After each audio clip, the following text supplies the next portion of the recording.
বন্যা দুর্গত মানুষের পাশে দাঁড়াতে চাকরিতে ছুটি নিয়ে কুমিল্লায় গ্রামের বাড়িতে যান আনিসুর। বিভিন্ন স্থানে ত্রাণ বিতরণ করে বাড়ি ফেরার পথে ঘটে সড়ক দুর্ঘটনা। ঘটনাস্থলেই মারা যান আনিসুর। তার এমন মৃত্যু মানতে পারছেন না কেউই। একমাত্র ছেলেকে হারিয়ে শোকে স্তব্ধ বাবা মা।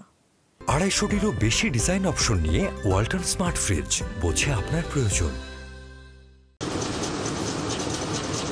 5 ভাই বোনের মধ্যে সবার ছোট ছিলেন আনিসুর।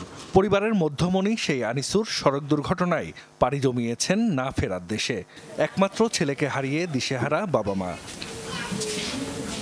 সিলেট কৃষি বিশ্ববিদ্যালয় থেকে পড়ালেখা শেষে 2023 সালের ডিসেম্বরে বিসিএস নন ক্যাডারে চট্টগ্রামের সীতাকুণ্ডের টেরিয়াইল ইউনিয়ন উপসহকারী ভূমি কর্মকর্তা হিসাবে যোগ দেন আনিসুর। সম্প্রতি কুমিল্লায় বন্যা হলে ছুটি নিয়ে বুড়িচংয়ে নিজ গ্রামে আসেন আনিসুর। বন্ধুবান্ধব ও স্থানীয়দের সাথে নেমে পড়েন ত্রাণ সহায়তা কার্যক্রমে। গেল 29 আগস্ট মনোহরগঞ্জের বিভিন্ন স্থানে ত্রাণ বিতরণ শেষে বাড়ি ফেরার পথে ঘটে দুর্ঘটনা। একটি কাভার্ড ভ্যানের ধাক্কায় উল্টে যায় তাদের বহনকারী ট্রাক্টরটি। ঘটনাস্থলেই মারা যান আনিসুর। আমি তোমার 3 বার ডাক্তারের কাছে কুমিল্লা দেখাইছি, আর দেখাবো না। আমি কেউ থেকে দাঁড় করে হইলো টাকা লইয়া যাবো, বড় ডাক্তার দেখাবো, এই কথা কইছে। আর আমি কুলাচ্ছি, আমার এমনি সালাম করে যায় আর মা আমি চাই। আমি বহুত কষ্ট করে লেখাপড়া করেছি। আমার ছেলে চাকরি করবো, আমি একটা বাড়ি করলাম, ছেলে বাবা করে আমি এটা মুঠে আনন্দ করলাম। আমার বাইকে বলো না আল্লাহ নিয়ে গেল। 44তম বিসিএস এর ভাইবার অপেক্ষায় ছিলেন আনিসুর।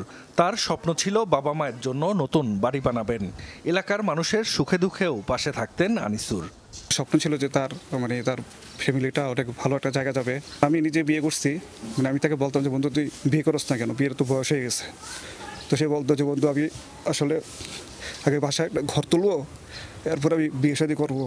উনি হচ্ছে অনেক সাংগঠনিক একজন। এই এলাকার যত ছেলেমেলে আছে সব কিছুতে সামাজিক যত কর্মকাণ্ড আছে উনি ওইগুলোতে ইনভলভ থাকতেন। এই পরিবারটা কিচ্ছু নেই, শুধু গর্তে আছে। তারা কিভাবে চলে ভোর আল্লাহ তার কেউ জানে না, সংসার কিছু নেই। একদিকে সন্তান হারানোর শোক, আরেকদিকে ভবিষ্যতে সংসার কিভাবে চলবে সেই ভাবনাই আনিসুরের পরিবার। জাহিদ হাসান, যমুনা নিউজ।